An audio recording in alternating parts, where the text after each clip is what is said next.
We're back looking at what happens when you have your partner's back and they're able to release the grip, you lose the choke, they spin around to face you inside the guard position. And so this is a very frustrating thing. We saw that we have an option of entering into the arm lock out of this position, but sometimes you miss the arm lock because your partner's head stays down. So what do we mean? Well, we're here in the back, our partner separates the hands, they create this pump handle. We snake our arm through and we cover our partner's arm. They spin, and our goal here is to create a frame so that we can pass their head from the inside to the outside. That's what gives us this leg position and allows us to start to finish. But a cagey partner will often know what's what, and they'll keep their head down here. As you go to rotate and start to turn, you find that it's very difficult to get the cross-face leg in place. You feel a little bit stuck, and before you know it, your partner has drawn this elbow back to your other hip. They can start to square up, and you've got to deal with a partner who's now working with you in this fashion. So when we find our partner resisting this movement of the head across the body, we don't try to force it, okay? It's very difficult for you to pull your partner's head across. Instead, we're going to take advantage of the back exposure that's here because their elbow is across their center line. Our outside arm comes across to the armpit. Instead of drawing our elbow up and releasing our partner's arm, we draw our elbow in, continuing to trap their wrist.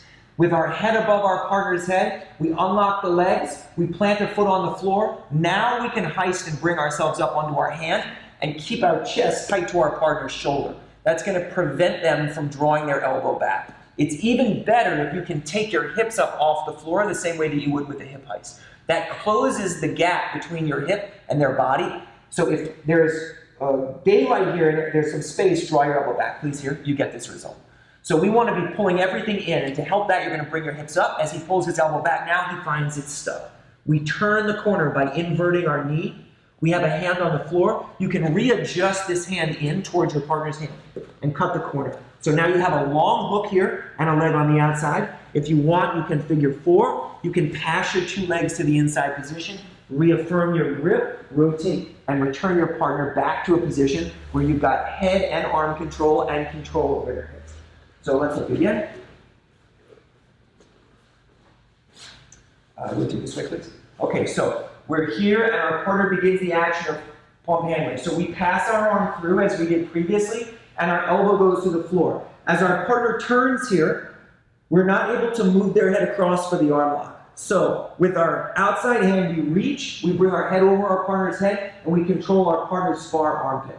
We draw ourselves up on our elbow, keeping our partner's wrist behind our body here. So you can see his hand on the outside. If we prop, we lose that control, and our partner's arm is able to move freely. Back, please.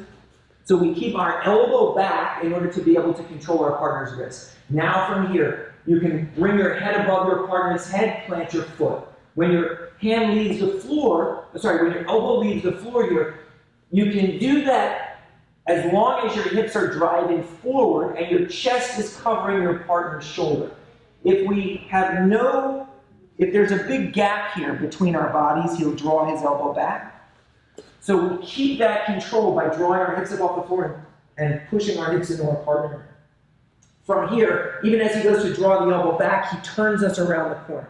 So we'll adjust our hand position incrementally here to keep our base. You have your choice between a figure four on the back or passing your legs through, regaining control of your partner, taking the underclasp, relocking around the head and the arm, and following your partner through.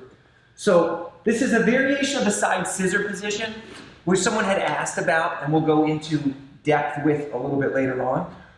This transition, again, is a very nice one for you. Don't feel like when your partner is escaping the back and spinning inside, you're without any options. You have the juji, you have re-exposure of the back, the heist, and coming up into the top position.